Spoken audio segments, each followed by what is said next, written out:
Hello Dragons, and welcome to this instructional video for Lesson 11 Part 5, Poverty and Income Distribution. The main idea behind this economics lesson is poverty and the distribution of income exists in all nations, whether they are developing or developed. With that in mind, by the end of watching this video, you will be able to explain how economists determine the number of poor people in the United States, describe how economists measure the distribution of income, and identify the policies used by the United States government to reduce the income gap and decrease poverty. Now that the outcomes for this lesson have been shared with you, let's get started.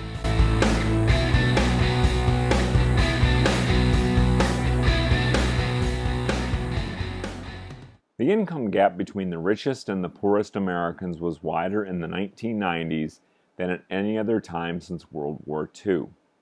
Moreover, income equality in the United States had become greater than in any other industrialized country. How does a growing income gap affect a nation's economy and society?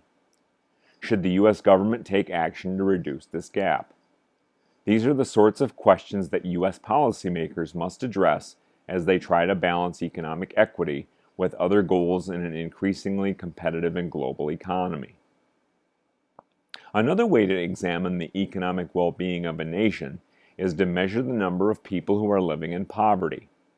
In 1995, for example, 36.4 million people in the United States, 13.8% of the total population, were living in poverty. How is poverty defined? According to the Census Bureau, individuals, families, or households are living in poverty if their total incomes fall below designated income levels. The poverty threshold, or poverty level, is the lowest income, as determined by the government, that a family or household of a certain size or composition needs to maintain a basic standard of living. In 2024, the poverty threshold for a family of four was $31,200. The official method of determining the poverty threshold was established in 1963 and 1964 by the Social Security Administration. The thresholds are based on economical food plans. A 1955 study of food consumption found that the average family of three or more spent approximately one-third of its after-tax income on food. Based on this information, the Department of Agriculture designed economic, nutritionally balanced food plans for different family sizes. The Social Security Administration then multiplied each plan by 3 to determine the poverty thresholds. Today, poverty thresholds are adjusted annually based on changes in the Consumer Price Index.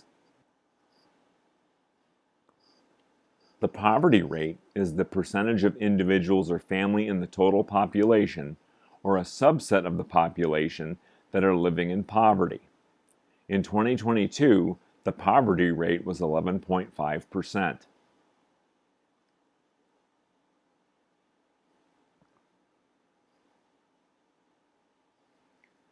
In his 1890 book, How the Other Half Lives, journalist Jacob Riis wrote about the widening gap between the rich and the poor. The situation that Riis described was not limited to the late 1800s, an era often called the Gilded Age. Economists referred this inequality in income among individuals and households as the distribution of income. Several factors contribute to differences in income. People come from different economic and social backgrounds. They have different skills and talents, grow up in different neighborhoods, attend different schools, and face different economic and social difficulties. Moreover, in a market economy, an individual's income is determined in large part by the market value of the goods and services that person has to offer. People with resources or talents that are in high demand will earn more money than people whose resources and talents are not in such high demand. For example, in the United States, a professional basketball player's income will likely dwarf a pro soccer player's income because basketball games draw larger crowds and generate more money than soccer games do. When news reports describe the income gap, they are referring to the amount of income inequality in the nation. If the richest 20% of families earn 49% of the total income, and the poorest 20% of families earn only 5% of the total income, there is a high level of income inequality. To measure the amount of inequality in the distribution of income, economists plot a Lorenz curve, which illustrates the amount that a nation's distribution of income varies from the perfectly proportional distribution of income. To create a Lorenz curve, economists plot the proportion of the total income that various percentages of the population receive. This figure shows the Lorenz curve for U.S. household incomes in 2021. Point A equals the percentage of total income that the lowest population quintile, or the poorest 20% of the population, earned. Point B equals the percentage of the total income that the bottom two population quintiles, or the poorest 40% of the population, earned. Point C equals the percentage of the total income that the bottom three population quintiles earned, and so on. A perfectly proportional distribution of income, one in which each population quintile earns exactly 20% of the nation's total income, results in a 45-degree diagonal line extending from the bottom left corner of the graph to the upper right corner. The more an actual Lorenz curve dips below this 45-degree line of absolute equality, the greater the amount of income inequality. The data used to plot a Lorenz curve enables economists to compute the Gini index, another statistical measure of income inequality.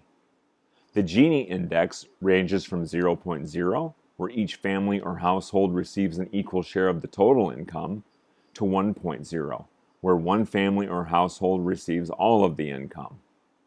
To compute the Gini index, economists take the area between the 45-degree equality line and the actual Lorenz curve and divide it by the area below the 45-degree line. For example, in the U.S. in 2021, the Gini index was 0.494.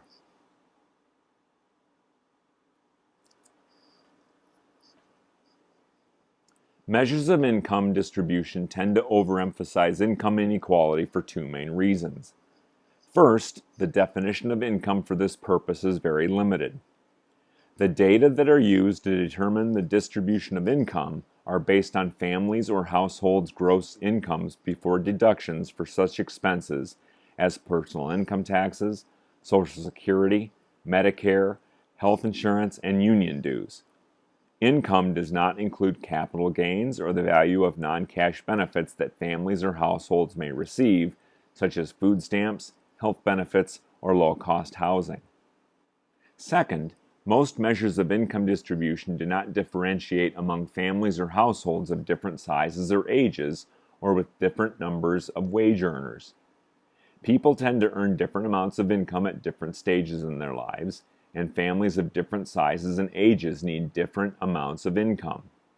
As a result, families or households in the same income bracket can have very different standards of living.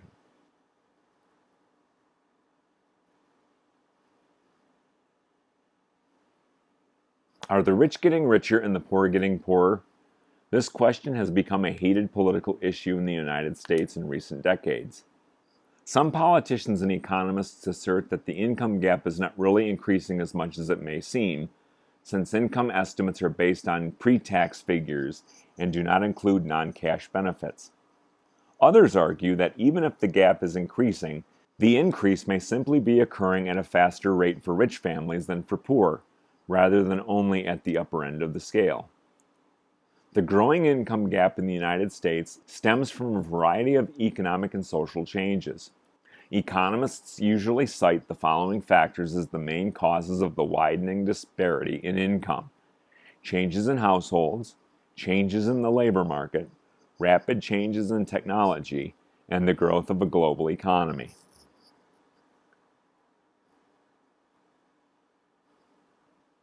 Historically, married couples living with their children have made up a large percentage of the wealthier households in the United States. Well-paid men and women tend to marry each other, thus concentrating wealth in one household and boosting income at the top of the income distribution. Single-parent and single-person households, on the other hand, have tended to have lower incomes. Higher divorce rates, more out-of-wedlock births, and increasing numbers of people who live alone have resulted in more of these households. Analysts cite changes in the labor market, such as have resulted from corporate downsizing, as one cause of the income gap. The heavy corporate downsizing and restructuring of the late 2000s increased unemployment and resulted in many workers settling for lower-paying jobs. The decline in the real value of the minimum wage due to inflation and the increased use of temporary workers, who generally are paid less and receive fewer fringe benefits, have also contributed to lower income levels. In addition, as noted in Lesson 10, labor union membership has decreased since the 1970s. As the power of labor unions declines, workers lose an important means of negotiating salaries with employers.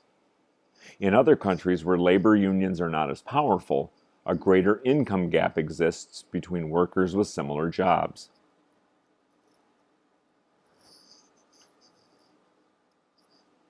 Rapid changes in technology have led to a drop in demand for lower-skilled workers. Additionally, increased automation has lowered income levels for the bottom 20%.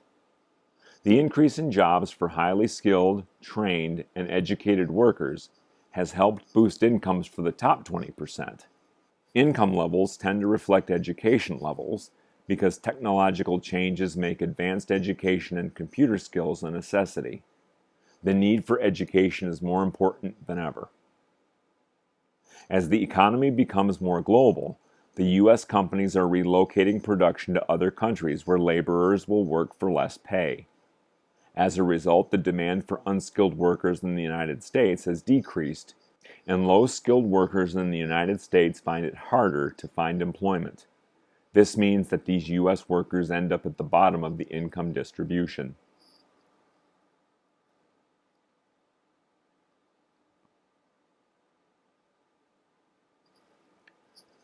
A variety of policies can narrow the income gap.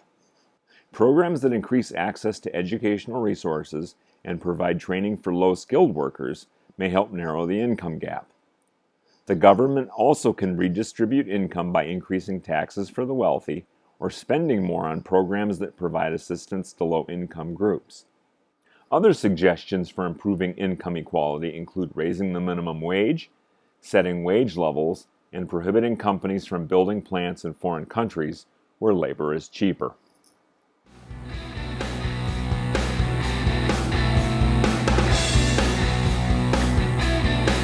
So that's the way it is with Lesson 11, Part 5, Poverty and Income Distribution. At this point, you should know that the government calculates the percentage of individuals or families in the total population who are living below the poverty threshold. Economists use the Lorenz curve and the Gini index to calculate the distribution of income, and the United States government has increased training for low-skilled workers, increased and set minimum wage levels, and prohibiting domestic producers from building factories in foreign countries, all paid for by increasing taxes on the wealthy. Don't forget to subscribe to my channel to have the entire catalog of economics videos available at your fingertips. Click the subscribe button and then click the follow bell to receive notifications as to when the channel is updated. Thanks for watching, and I'll catch you in class, Dragons. See ya!